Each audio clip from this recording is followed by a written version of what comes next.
বিসমিল্লাহির রহমানির রহিম। প্রিয় দর্শক, নারী বিষয়ক সংস্কার কমিশনের প্রতিবেদন নিয়ে আমরা ধারাবাহিক পর্যালোচনা করছিলাম।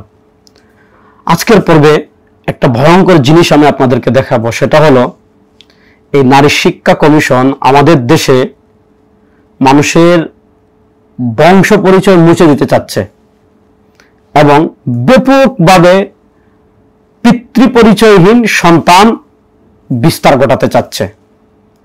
দেখেন, আমাদের দেশে, শুধু আমাদের দেশে না, পৃথিবীর সামাজিক সভ্যতার একটা রুলস হলো বাচ্চা পরিচিত হবে তার বাপের পরিচয়। বাপের পরিচয় না থাকে সে অবৈধ সন্তান। আমাদের সমাজ, শুধু ইসলামের সমাজ না, পৃথিবীর কোন সমাজই তাকে কি করে না, তাকে তার পিতৃ পরিচয় না থাকলে তাকে সভ্য, ভদ্র এবং তাকে ভালো মানুষ হিসেবে দেখে না। তো আমাদের এই নারী শিক্ষা কমিশন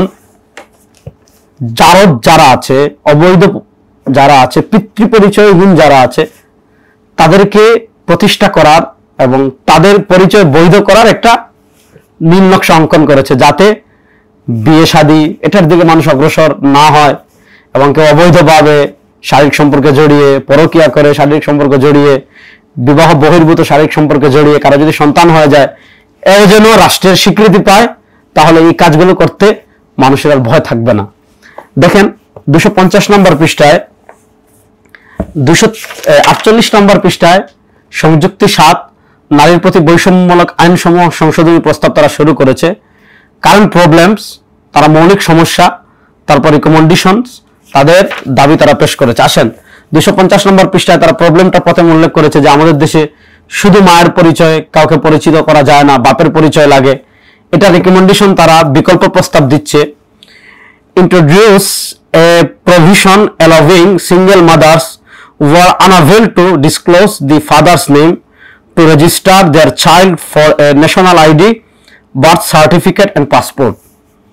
অর্থাৎ who are unable to disclose the father's name, কেউ যদি তার পিতৃ পরিচয় দিতে অক্ষম হয়, অথবা কেউ যদি তার পিতৃ পরিচয় দিতে না পারে, introduce provision allowing single mothers, সেজন্য তার মায়ের পরিচয়িত হওয়ার অনুমতি তাকে দেওয়া হয়, to register their child for a national ID, birth certificate and passport.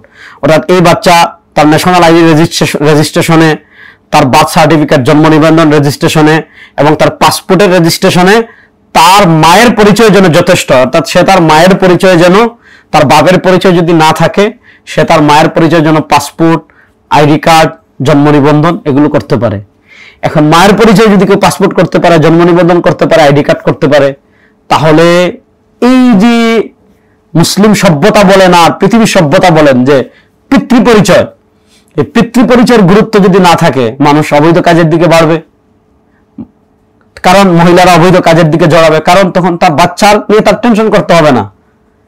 তো একদিকে তারা ইসলামের দণ্ডবিধি মওকুফ করার আইন করছে যে ইসলামের দণ্ডবিধি রাখা যাবে না, দণ্ডবিধি বিলুপ্ত করতে হবে, মৃত্যুদণ্ড। একদিকে তারা ইসলামের যে শাস্তি রয়েছে, বা শুধু ইসলামের না, পৃথিবীর 50-এর অধিক রাষ্ট্রে, এমনকি পৃথিবীর বর্তমান সভ্য রাষ্ট্র বলা আমেরিকা, সেখানেও মৃত্যুদণ্ড আছে। একদিকে তারা মৃত্যুদণ্ডকে বাতিল চাচ্ছে, আর একদিকে মায়ের পরিচয়ে পরিচিত হওয়ার সুযোগ করে দিচ্ছে, যাতে আমাদের সমাজে অশ্লীলতা, ব্যভিচার এগুলো ব্যাপকভাবে ছড়িয়ে পড়বে। এজন্য এই নারী সংস্কার তদন্ত প্রতিবেদন, এটা হলো পুরা সভ্যতার বিরুদ্ধে একটা যুদ্ধ, পুরা সভ্যতার বিরুদ্ধে একটা যুদ্ধ। আমরা যে ধর্মের আছি প্রত্যেকেরই কর্তব্য হলো এই নারী সংস্কার কমিশন প্রতিবেদন যাতে কোনোভাবে বাস্তবায়ন না হয়, এ ব্যাপারে আমরা সকলেই সচেষ্ট থাকা। আজ পর্যন্ত আল্লাহ সবাইকে ভালো রাখুক, সুস্থ রাখুক। আসসালামু আলাইকুম ওয়া রাহমাতুল্লাহি ওয়া বারাকাতুহু।